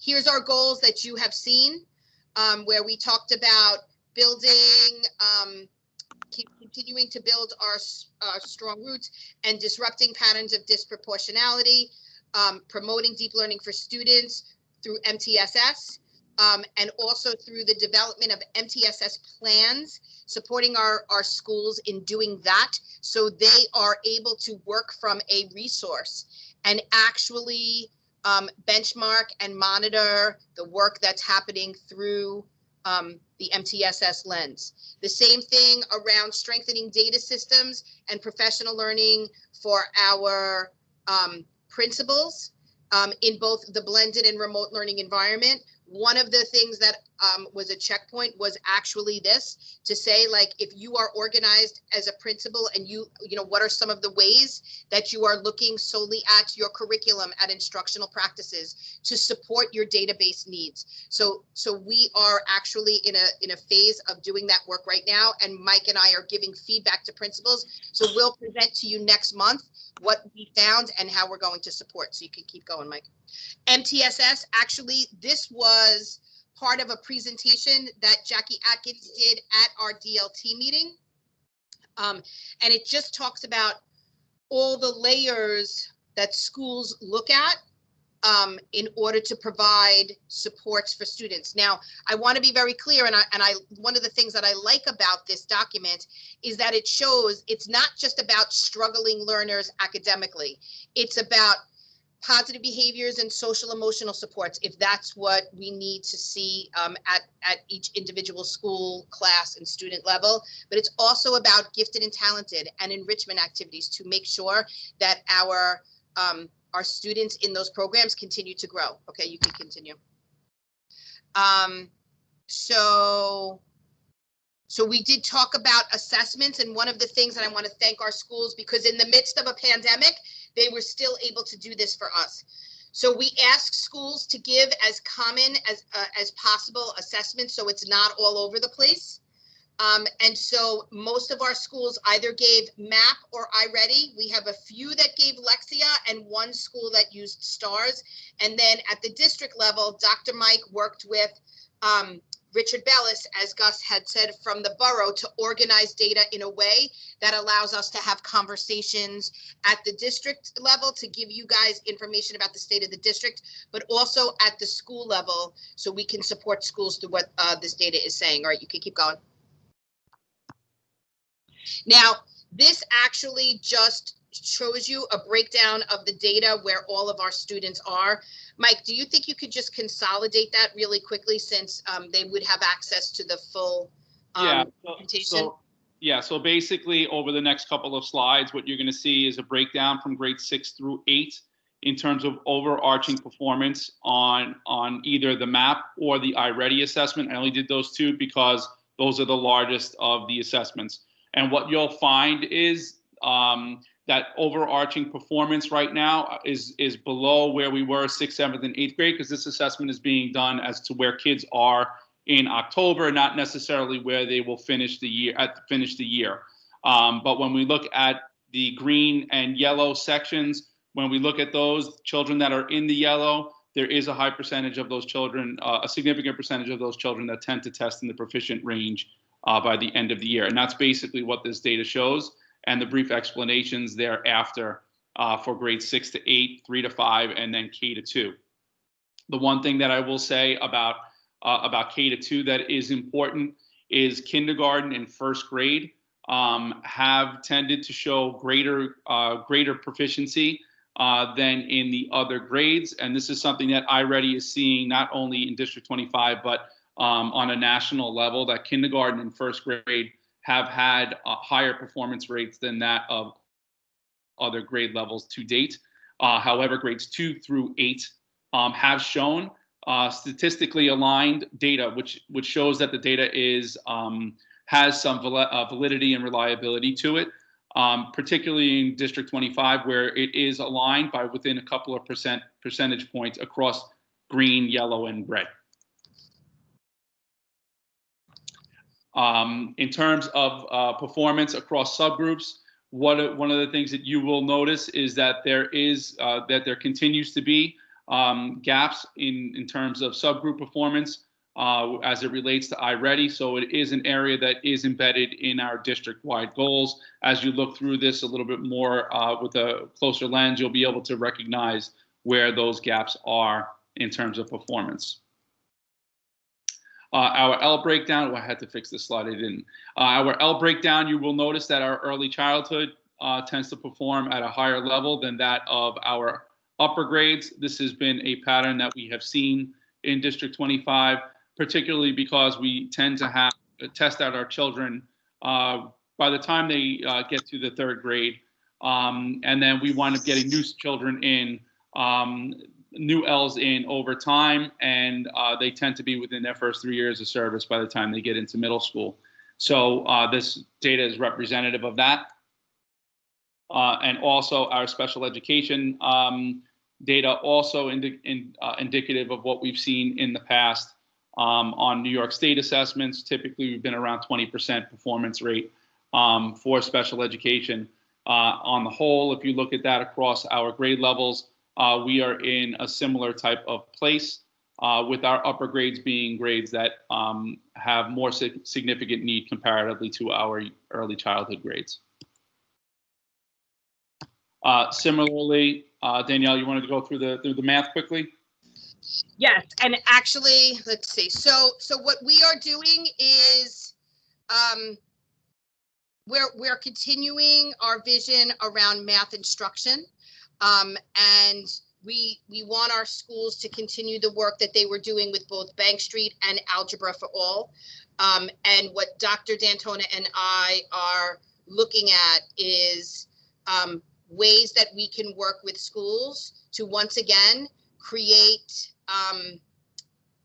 a laboratory school for our schools to connect with, to see what good practices look like. So what I do want to show you again is another example. Let me share my screen of something that someone sent to me that is aligned to our vision of math instruction for students. But one of the amazing parts of this is the work that the school did with the parents, right? How the teachers trained the parents to support their students while they're learning math.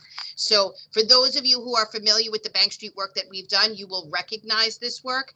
But so it is not just straight work out of the textbooks where so many of our teachers are trying to break through from. It is actually task design and critical planning to best support our youngest learners. So this is a kindergarten student, and I'm really amazed at how many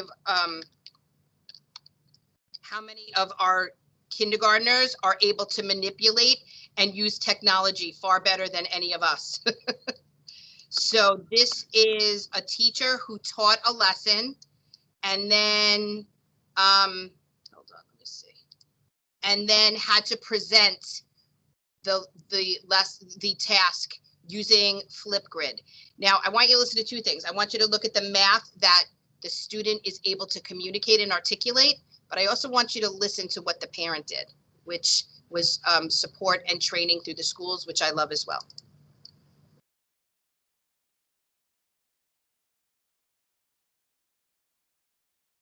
Louis, if they can't hear me, let me know, okay?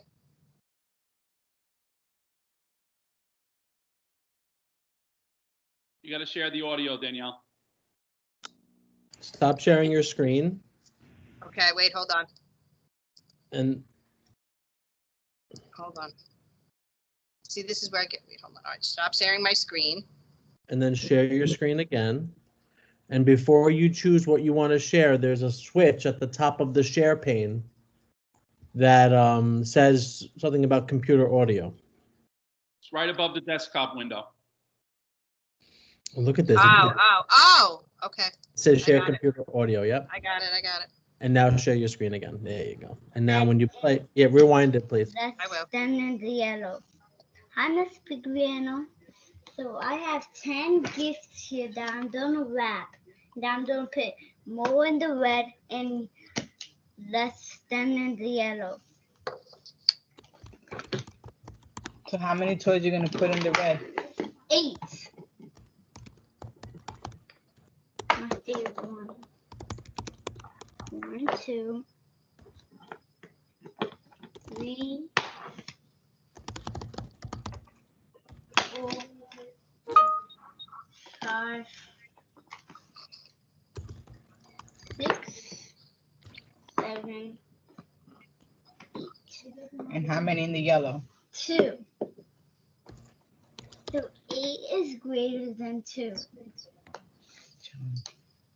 What's another way to do it? How many? We're gonna do more on the red paper. So what's another number you could use?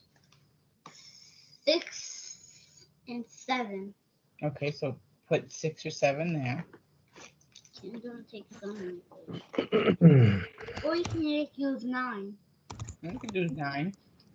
1, 2, 3, 4, 5, 6, 7. 7. And how many is gonna go in the yellow? 3. And then so 7 is greater than 3. so you're gonna use more.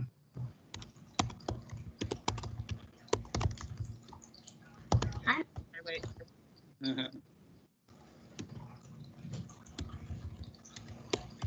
Okay, so you can talk a little bit about the math instruction. The math data, Mike. Yeah, so, and just one quick thing for a kindergartner, as I'm pulling this up, for a kindergartner, part of math learning is being able to negotiate between counting to 10. And what I love about that in terms of data, when kids need to get to a place of cardinality, meaning they know that when they put 7 there, that it's 7. If they keep recounting, that's actually data for teacher to know that there's more work that needs to be done for that kid. But it's really exciting stuff what they were just providing. Really cool stuff. So in terms of data, we are administering MAP, iReady, and one school is administering STAR. At this point in District 25, we are seeing similar types of patterns as to what we had seen in ELA and previous examples in on state exams. Typically, overall in District 25, in previous state assessments, we were around 65% proficiency. When we look at the green and yellow, knowing that not all of our yellow children that are in the yellow are going to be in the green, it does show that we're in the range of getting our students to the proficiency, which is typical of District 25. And that is across grades 6, grades K through 8. We are noticing similar types of gaps inside of our subgroup breakdown. If you look at our data in mathematics, you will notice that subgroups that we are targeting in our district-wide goal is something that is evident in our iReady assessments, as well as historical data for District 25 in terms of subgroup performance. So we are continuing to work with our schools, particularly in the idea of this data system that you are seeing consistently in our goal setting documents. It's really about what is our system for gathering information so that we can make really good decisions for our students across grade levels and subgroups. Yeah. Oh, I'm sorry. There was somebody just came in. Hello? Okay. And also you'll see similar types of data for in mathematics. Interesting trend in math, different from what you see on in ELA. In mathematics, you see the curve changes a little bit. Our L's perform in early childhood perform well. You'll see a little bit of a decline, and then as they get through the 8th grade in this particular subgroup, the performance trend starts to go more towards the on or above grade level comparatively to what you see in ELA. And trends, typically our L's perform at a higher rate in mathematics than they do in English language arts.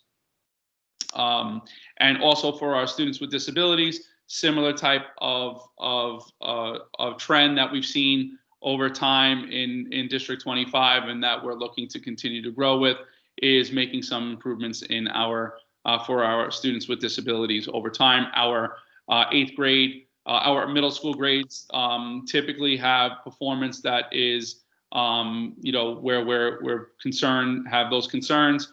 Because over time, obviously, as children that are in special education, we want to make sure that we're closing the gap in terms of performance for them.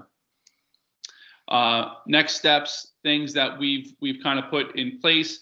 We have been working with our building leaders now in terms of really structuring those data systems. That's something that I am working with our assistant principals and principals on in terms of really designing a set of tools that allow them to drill down data in a more strategic way. So that is in process and aligned with our district-wide goals. We have developed a partnership with Apple, and I just want to reiterate, as I did during the CEC meeting, that while it's a partnership with Apple, this is around instruction first, and then use of those digital tools thereafter. And you do not need necessarily an Apple to engage in this process. So we have 20 schools that are participating across K to 8, across our middle school, elementary schools, and K to 8s. We've engaged in 3 sessions thus far, and it's supporting our ability to ensure that our tasks are promoting student thinking and agency. Current parent engagement goal is designed to support our chronic absenteeism rates, as well as ensuring that the parent chats are part of what we are doing on a routine basis in District 25. We continue to provide professional learning for our parent coordinators and building leaders in terms of administering and facilitating these chats to support areas of need within each individual school community. Earlier on in the year, in October, we were identified by the city in terms of being what they call the Sunshine District, as we had the highest point in terms of year-to-date attendance at that point of the school year. So Dr. Mike, you know what? Let's just scroll down to the way that you compile data so we can show that to them. So Dr. Mike did something very interesting. And so what he did is actually something we know, but we just wanted to make it public for families to see, because we are doing a lot of work with supporting the chronic absenteeism rates that are happening across our schools.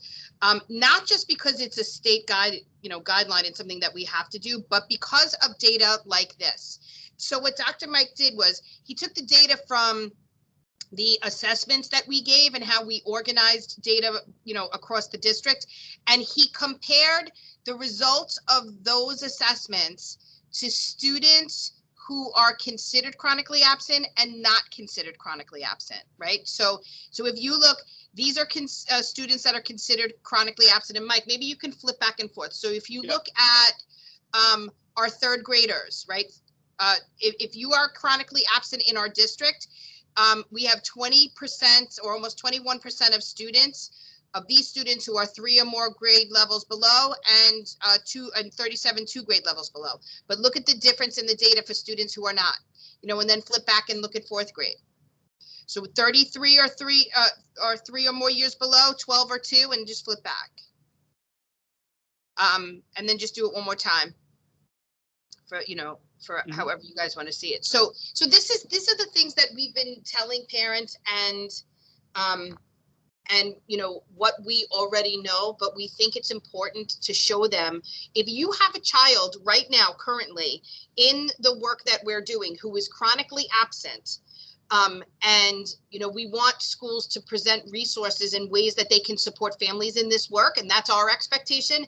But if you have a child that is chronically absent and in 3rd grade, most likely you are falling into a student who is 3 or more years below grade level, or 2 or more years below grade level. So it's something that a piece of data that I think is very powerful to work with schools so they can work with families. So one of the things that I think is really important to take a look at, if you look and then scroll all the way down in terms of 3 or more grade levels below, it starts in 3rd grade with 21%, but 8th graders at 70%. So if this becomes kind of like the telltale sign of what can happen for children that are chronically out over the course of time. Now, these are different children, grades 3 to 8, right? But what it does show you is something that is significant, from 20% to 33, 31, 41, 54, 69% of children who are chronically out in those grade levels is really important to be able to take a look at not only at the district level, but individual schools. Because there's a much different story about performance for children that are over 8th grade, over 50%, if you look at that. Yeah.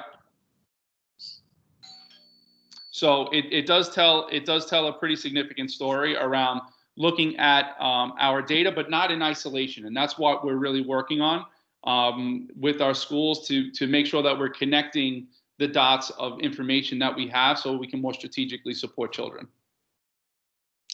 This work is really part of, every school has a case team or a team that's called something like that.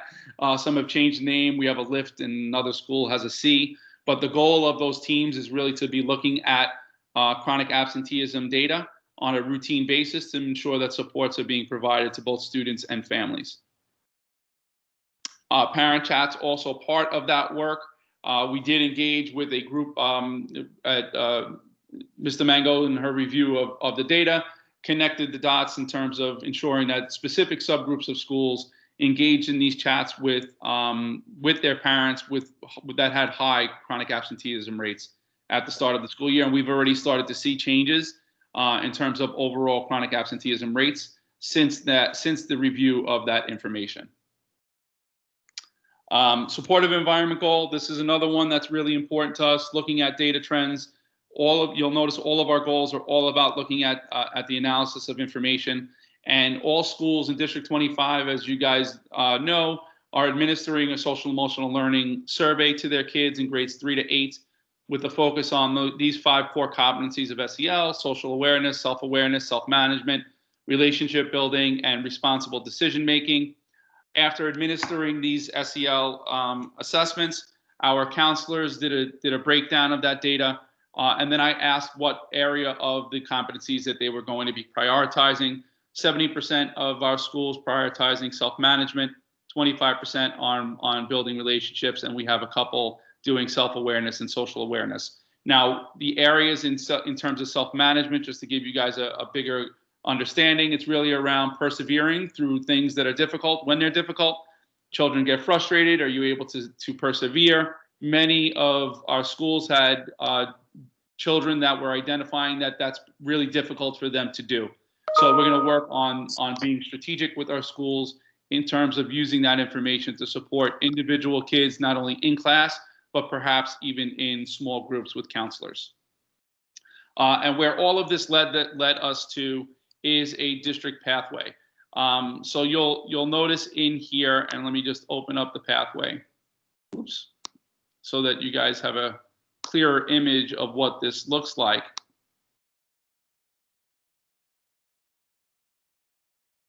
For our schools. So alignment with what our district vision is around growing together for our children's future. We kept the same themes. And you know, the design of this is that our data system is the root of the decisions that we're going to make to know every student well, so that we know every student well, which will allow us to strategically plan, accelerate teaching and learning, have high expectations and rigorous instruction, progress monitor, and develop community engagement partnerships. So within each of these, and this will be hopefully completed before weeks out with adjustments, but within each of these areas, we're kind of developing what this plan of action is going to be in order to support teaching and learning in our buildings. So the structure, all schools will have some kind of plan, do, study, act type of process where they're using information in order to support their decision making at the individual school level. This is broken down by structure, process, output, and outcome, so that all of our schools are really focused on something that they've already started. Now it's about making sure that we're using the information. So all schools in District 25 have administered a screener, which is part of our data system. Our schools have also administered a social emotional learning survey. All of our schools are monitoring chronic absenteeism data. Now it's about developing that system to make sure that we know where all of our kids are within those data points. And that is kind of like the overview of what this tool will be, and you know, is certainly shareable with the rest of the district leadership team. Unless, Danielle, is there anything else that you want me to review in terms of this document? Nope. I just wanted to kind of open the floor to any questions. Let me just unshare. Comments? Question. Hey, Danielle, I have a question. Just a general question. Can you hear me? Okay. Yeah, I can hear you. Okay. So I know that for this academic year, few of the tools that NYC DOE were using, they changed their contract. And I say that with an example, Epic. Epic used to be one of the reading tools, like the main reading tools kids used. And from what I know and I see, that they have actually changed the contract with the New York City school system. So they're not 24/7, or they're not beyond the school hours. So when we are doing all these assessments and everything, do we have a tool with all the budgets and everything that we can expand to include some of these free reading materials that the parents had as they had before the pandemic happened? And I say that a lot of our schools are still using those, and there's also I know that there were some contracts that ended with the DOE, but very slowly the DOE is putting different types of resources onto their Teach Hub for schools to have access to. So when we were doing check-ins with our schools, many of our schools are forming virtual libraries. So that is a good conversation to be having at the SLT level. So for schools to start looking at what resources are available that align to the curriculum and the vision of the school, right? So we don't mandate that they use certain things. We mandate that they look at them and align them to what best meets the needs of the students that they're working with. So schools and principals have access to Teach Hub and what's there. Any other types of programs or resources that are out there, they can look at. And then at this point, if it is not something that's available through the DOE, they need to ask for permission from me in order to purchase it, because they don't want schools making large purchases right now. They want to make sure that they're going through Teach Hub and looking at the resources, which they're updating every day. So if I were you, I would ask at the school level at some of the things that the teachers and the principals are looking at through Teach Hub that would best align to what you're saying. Okay. Any other questions? All right, so Louis, I don't have the agenda in front of me, but actually I can look it up on my calendar. Our next, I just want to. It's January. January 11th. Right. Right, so I just want to also point out, is there any new business, anything that anybody wants to bring up? Yeah, I'd like to say something. Okay. I want to congratulate Danielle on 10 years as superintendent of District 25 and acknowledge it. I've known 5 District 25 superintendents. Paula Lotito, I met her in the late 1990s. I believe you're the longest serving superintendent of District 25. I am. And I would say the best out of all of the ones that I've known. So I want to congratulate and acknowledge you. And Paula goes back further than me, so she would know if anybody served 10 years longer, but I doubt it. Yes. So congratulations, and yes, it's my pleasure. May you do at least 10 more. I don't know if I would do that, but I would like, because I can retire before then, but I will aim for that. Thank you very much. Congrats. Okay, any other new business? All right, so January 11th is our next meeting. I do want to take this opportunity to wish all of you a very, very happy and healthy holiday season, winter break, time with your family, time away from computers. I don't know if you guys feel the way I do, but I have to get away from my computer myself. So I can only imagine how some of our students feel. So please make sure that you're doing that, enjoying time with your family, and spending as much time together doing other things like playing board games and talking and just spending quality time together. And I am wishing us a happy new year and that this virus goes away. 2021 is going to be a better year for us. I just know it. So thank you to everyone. It is really a pleasure working with all of you. Can I get a motion to adjourn the meeting? I'll second. Joe second. Joe. All right.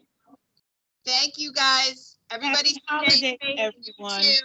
Happy holidays. Stay Happy safe. holidays, everyone.